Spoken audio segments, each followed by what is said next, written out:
let's rank all 6 episodes of Falcon and Winter Soldier. Let's get right into it.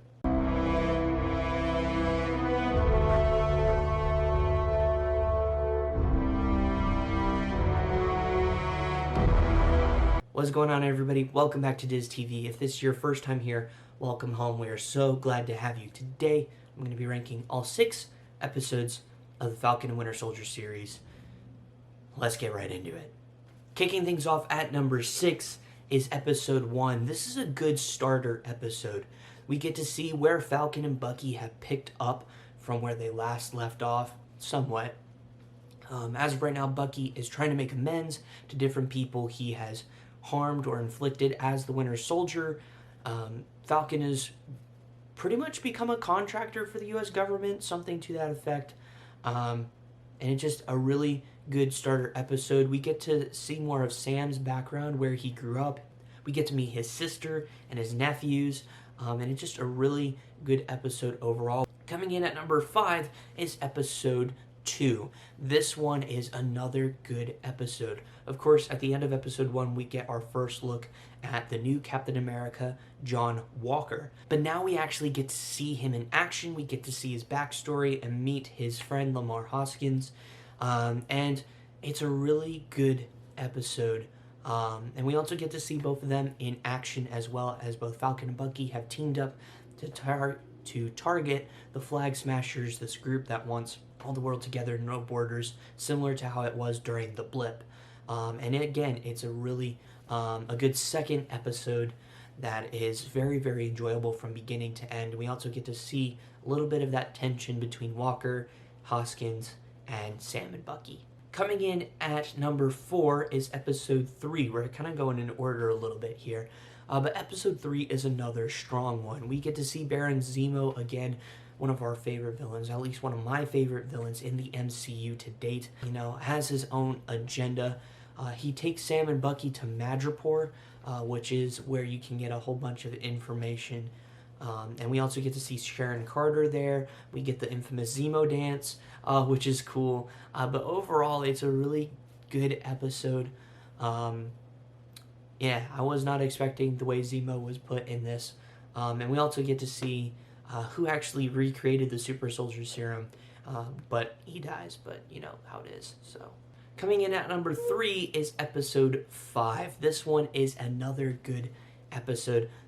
This one is more character-driven, more focused on Sam and Bucky and their relationship, and Sam picking up the shield again. We get to see the initial one of the confrontations between Sam, Bucky versus Walker, and it's done really, really well. It's very brutal, but it's a really good episode. They work on the boat a good amount, and it's just good camaraderie together. And again, it's very, very character-focused, and we also get hints at Sam's costume, which is really, really cool. Coming in at number 2 is episode 4. This one was super intense, but a really, really good episode from top to bottom. We start off with Sam and Bucky and Zemo all trying to continue to find Carly, who is the leader of the Flag Smashers. Walker and Hoskins join them. They do end up finding at least her. Sam goes to talk to her.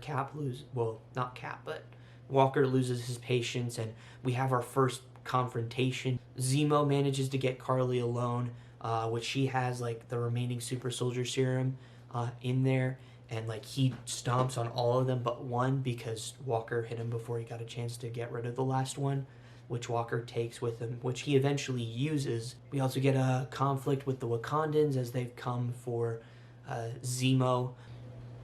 Man, it's just really, really a good episode from the start, with like Bucky and his freedom from being attached to the words, which was amazing. One of the best scenes in this whole show, to the end scene where Lamar Hoskins get kicked into a wall and he dies. Walker loses it and goes after this one guy who didn't even kill Hoskins, and just lays it out by like taking the shield and just brutally murdering this guy, which we see like blood on the shield and stuff like that. It's insane, but it's really, really well done. Again, just from everything in between that, it's just, man, it's a really, really strong episode. Coming in at number 1, though, is episode 6. Come on, guys. I mean, what else do you expect? This episode is full of action, but it's also full of a lot of heart. We get to see Bucky and Sam teaming up to find Carly. You know, it's done so well, their tag team. Of course, we do see Batroc back again, which is cool.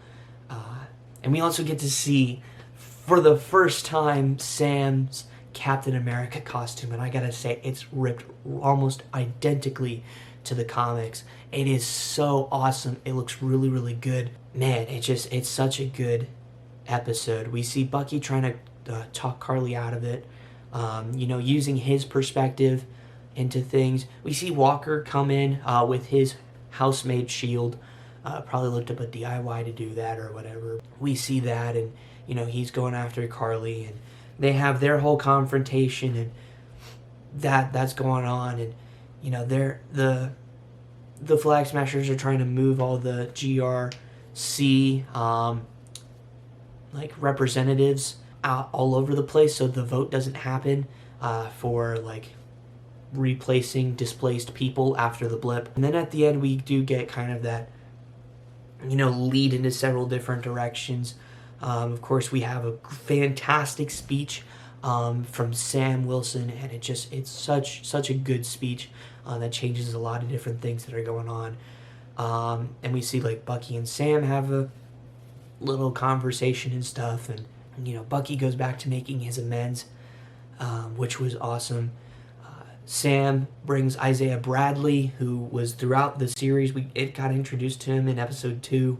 Who is a fantastic character. He was like one of the people who got on one of the test super soldier serums that they did, and they were experimenting on him later in his life of like, how did this work on him and stuff like that.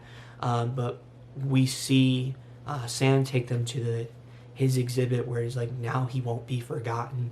And that part is so beautiful and really, really well done. We see Zemo locked up in prison, which I think he was the one who actually had the car bomb explosion for the remaining Flag Smashers. We see John Walker get his U.S. agent suit and the official title. Oh, yes. I'm so ready for that.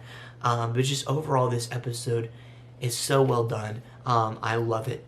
Overall, my thoughts on this series. This one, it's a good series. It's definitely different from WandaVision, where WandaVision is very, like, a weird entry for the MCU. This series is very much your normal main course for the MCU. But it's done really, really well. There's a lot of themes in this that are really, really good and something that we can learn from. You know, it just, man, I really, really enjoy this series. It's been great. I don't think we'll get a season 2 of Falcon and Winter Soldier, but of course we all know at the end we get to see Captain America and the Winter Soldier. I do think we'll get a series on that for sure, if not definitely a movie.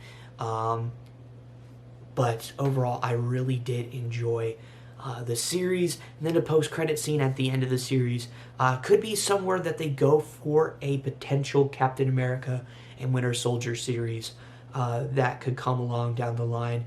And of course, harping back to U.S. Agent John Walker now, it seems like almost at this point it looks like they're setting up the Thunderbolts, which should be quite interesting.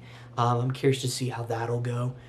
But man, it is, what a series. Great characters all around. I have nothing more to say. I really enjoyed it. Let me know in the comments down below if you did as well. And let me know, what is your favorite episode of the series? You know mine. I'd love to know yours. And so let me know that down below. And while you're there, make sure to subscribe and ring the bell to be notified for more videos on Disney, Pixar, Marvel, Star Wars, the parks, and so much more. I'll see you all in the next video. Have a marvelous day. Goodbye.